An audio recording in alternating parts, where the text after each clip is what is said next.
Hello everyone, it's Dom here from Esports News UK. I'm at the Amazon University Esports Masters Finals, the first ones in the UK. It's the 8th edition, and I'm joined by one of the winners from Dr. Boomin Academy in Germany. You've just won the League of Legends Finals.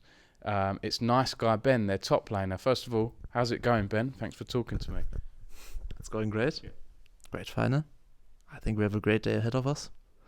We're gonna explore some places here, see what we find, and have a lot of fun in the evening. So that's what I'm looking forward to. Also eat some Nando's. So I think the day has been great, and I think the day is gonna be even greater.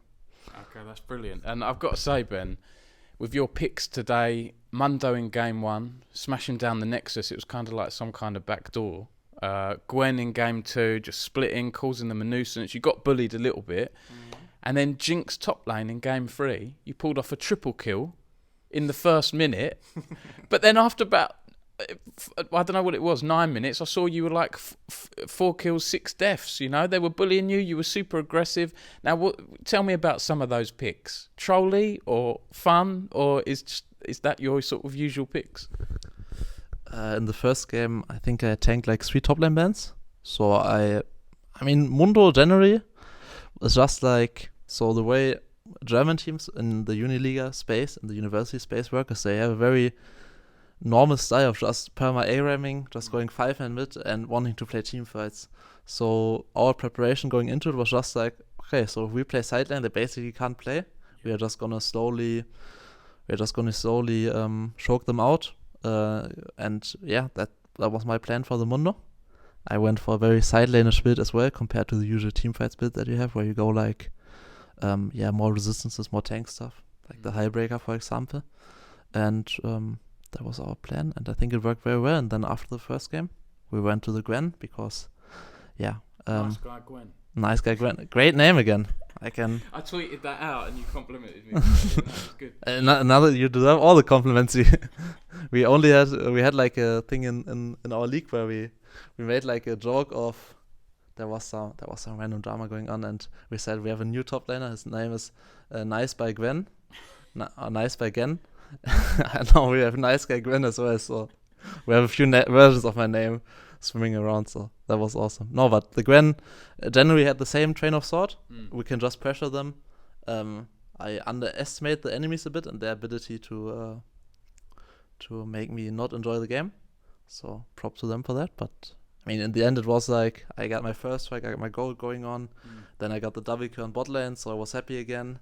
And then I got more towers because they just kept grouping. And then, the game, once I had 2 items, I was pretty sure I could just slowly carry the game. Yeah. And then the Jinx as well in game 3. Was that like a fun pick? Were you confident you had the series at that point? You were killing a lot and you were dying a lot as well. You know, you seem very confident in the top lane, like you don't mind if you die. Yeah, the issue was in the Jinx game, like our jungler said I'm gonna play Shaco if we are 2-0, so I was like, I'm gonna play Jinx. I also played on stream a few times, like when I stream, or I played it even on my Halo account, so I was like, I can pull it off. And then I went into the draft and I picked Jinx, and then they picked champions that are not very fun.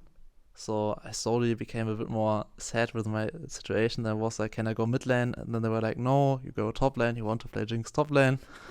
And wasn't really my time that I got the triple kill. I was happy again, and then it just slowly became worse. At some point I just started roaming because I couldn't go late anymore. So yeah, I thought it would go a bit better. Yeah.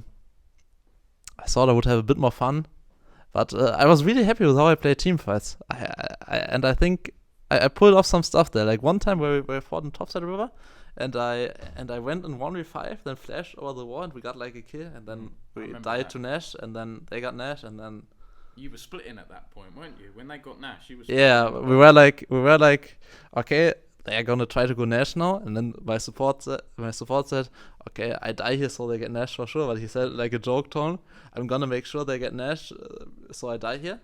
That was like what he said.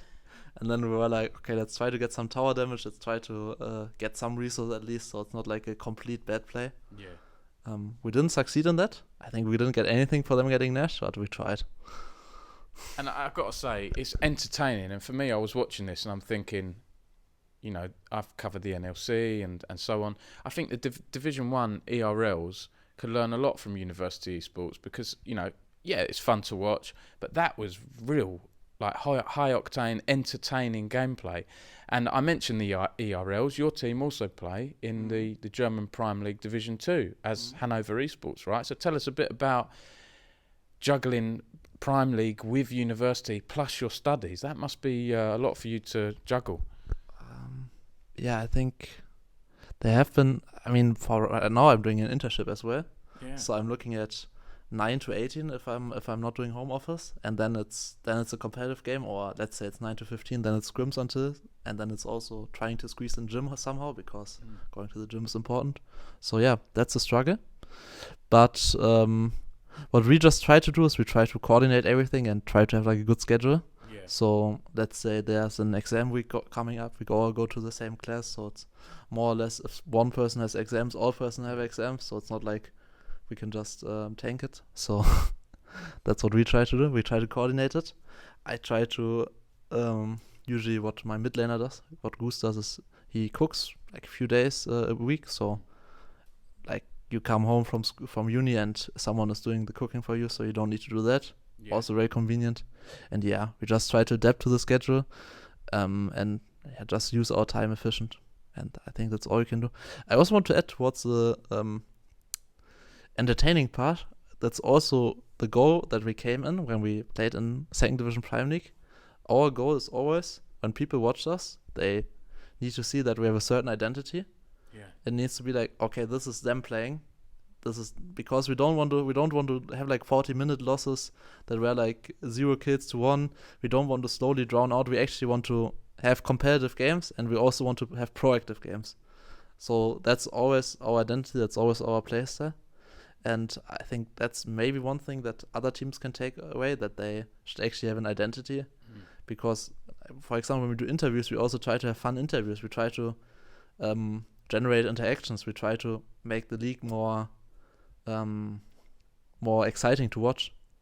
Because I think Prime League and NSC kind of have the same problem, that not that exciting to watch. I think Ruddy is like Ruddy up. No. For example, the one interview where they had where the one guy was playing like a sports reporter. Patrick Paul Batiste. Yeah, Patrick Paul Batiste. Yeah.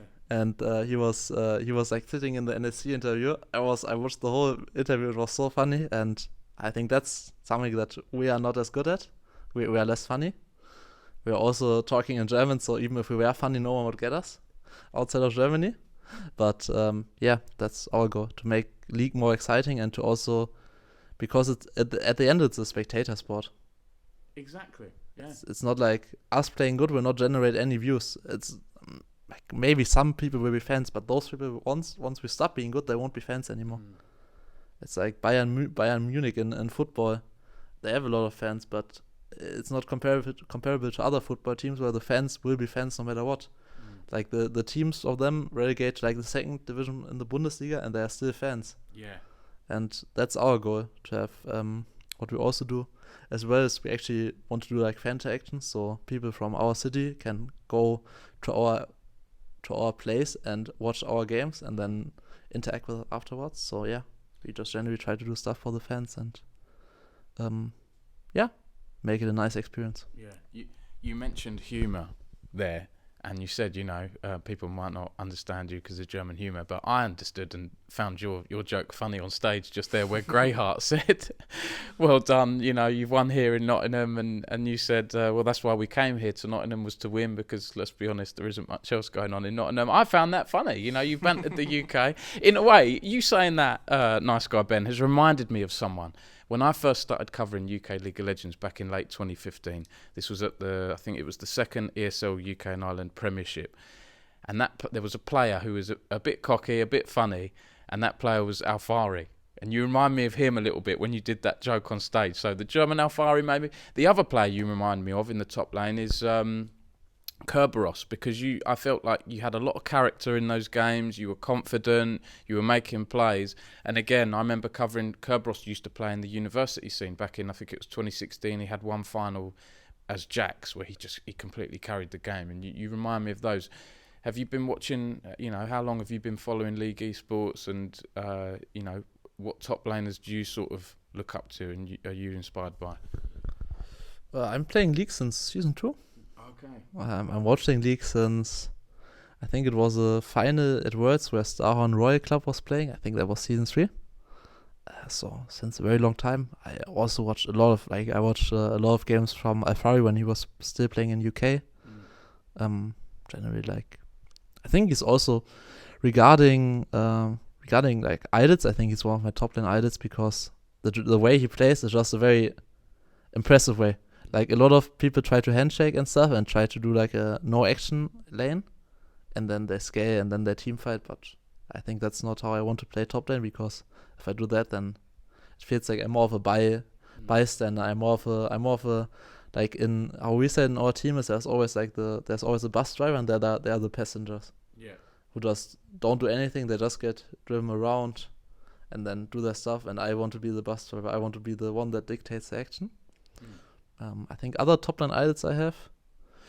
Where else in Alfari? Yeah, like all of the old goals that we had in Europe. I mean, it started with people like Soas, and generally, like, the people that are good and that have their distinct style are my idols, because they are something that I want to be. Yeah. And I mean, I'm 23. Let's be honest, I'm not the young talent that people always talk about in esports, but I'm still gonna try my best to be that person. Yeah. And just lastly, coming towards the end, Ben, when I was sent the information beforehand about your team and the rosters, you were listed as a mid laner. And I was speaking to Matthias, one of the teachers at Dr. Boom, and he was saying you've often role swapped. So do you swap around with your mid laner now and then? At the start, it was more like me going mid lane and him going top lane. Right now, we made a switch up because I also play top lane in Prime League. Yeah. And the way we do it is we just keep it flexible. We just look to be adaptive to the situation. So what we like to do is, for example, the enemy team picks K'Sante, we pick Gwen into it, Gwen is good into K'Sante. We pick a mage, the K'Sante goes mid lane, we follow the K'Sante, and the mage goes top lane. So yeah, I think it's not the pinnacle of creativity, but I think it's just another easy and convenient way to get a draft advantage, and which translates to a big in-game advantage when not having any negative sides to it. So yeah, at the start I played mid lane. Now, since we have our lane assignments pretty set in priming now, we also decided to make it this way here, because we didn't have any scenarios where it was advantageous to us to swap around, because I can't play Mundo mid lane. Right. I wanted to go Jinx mid lane. Yeah. I think it's very decent against Zoe, because you can just dodge her stuff, kind of. Since I have Ghost, I'm very fast. And I can't get ganked that easily because I'm on a short lane. So that was but it didn't go through. But yeah, I'm always top lane. I think there was just a misunderstanding in the whole communication, because we also saw an article where I was a mid laner and went wrong a bit, but happens. I saw you using Ghost a lot, actually, and using your thumbs up emoji, getting caught a few times, but that was funny. NiceGuyBen, you've been really a pleasure to talk to. Is there anything else you'd like to add, any shout outs or about your time here in the UK? Roxy's ballroom was pretty decent. Oh, cool. We went to it yesterday. The only issue was the people from our group told us we are going to Roxy's ballroom. Now, do you see the error? What, Dr. Booman's?